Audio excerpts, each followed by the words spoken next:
Yeah, we back. Yes, indeed, we back on another episode of Chill World Talks. I'm your host, Chill Will 174, Boogie Down Bronx, East Coast, East Side, Worldwide. You already know how we do. This video has been sponsored by the 50th anniversary of hip hop, which is this year, New York City, and the Bronx. And of course, today I got a cherry Pepsi with me and cherry Coke. Which one do you prefer? Hit me up in the comments. Let me know. Subscribe, all that. All right, let's get into it. The story is, of course, 90s, of course, late 80s, early 90s. It involves a girl, of course. Surprisingly so. I was dating a girl in the 90s. I can't remember what year it was. This was summer times, right when school let out. She from the Bronx. We lived in the same neighborhood, but she always told me she had a family in Harlem. You know what I'm saying? Of course, I didn't leave the block back then or whatever, so she always went to Harlem to visit her family. So she said she had family in Harlem. Who knows? Probably was another nigga. Now that I think about it, but it is what it is, right? So I had bought her a chain. I think it was her birthday. I believe it was her birthday in the summer. I bought her a chain. I don't know if if a lot of y'all remember Mary J. Blige had came out in the 411 remix. I think it was 1992, I believe. She had the chain with the man with the two dogs on it on the cover. Everybody had that chain back then, you know what I'm saying? But I had bought her a chain. I think it was the Cuban link chain with the piece. I don't know if it's the Mother Mary or the lady holding the baby. I don't know what you call that in the biblical sense, but that's what it was. So I had bought her this chain for her birthday.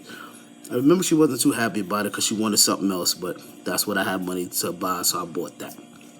So she had went to Harlem for the summer. She was gone from like June to like August. She had came back to the hood to get some more clothes. She was going back, but this particular day she had the chain with her. I don't know how I ended up with the chain, but I ended up with the chain that day.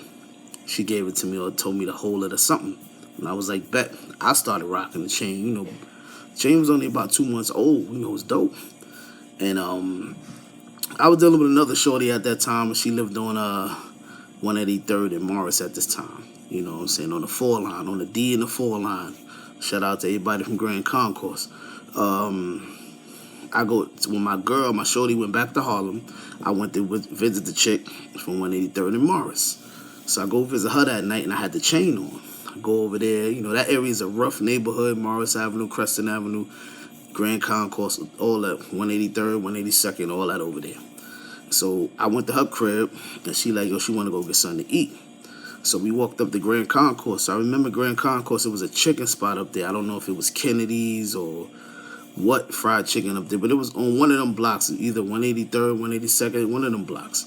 So I remember we had went up there. She had ordered some food. And then she was like, I'm going to go to the store to get something to drink. So I remember we started walking down the block. I don't remember what direction. Because I don't remember what corner that chicken spot was on. But we had walked like to the next corner.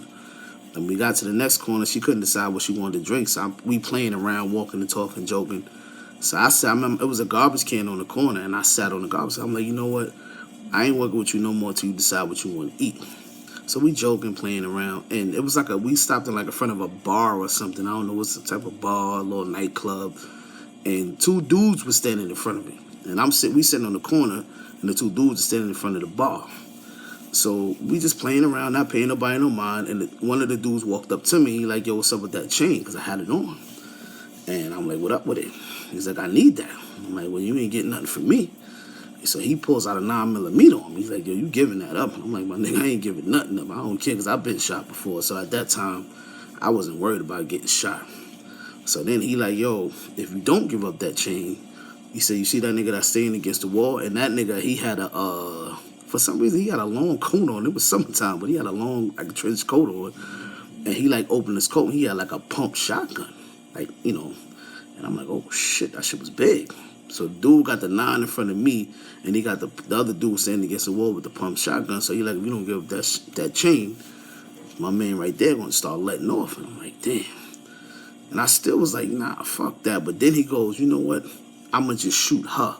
And the girl, you know, she was standing right next to me when this was going on. So I'm like, nah, I can't let her get shot.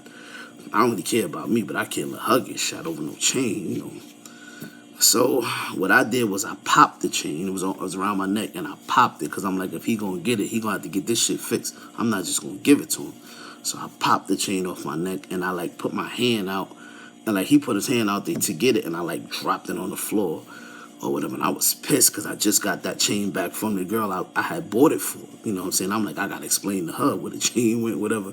She gonna find out I was with another girl, you know. So then after he took the chain, the nigga was like, yo, start. He said, yo, start walking. So, we started walking. I was pissed. I'm like, damn. We started walking. We walking slow. And then he was like, yo, start running.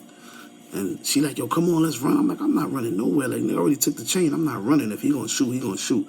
So I'm just walking. And as we're walking down this block, a police car is cruising down the street very slowly. Like, very slowly. Well, I could have really flagged them down and be like, yo, I just got robbed.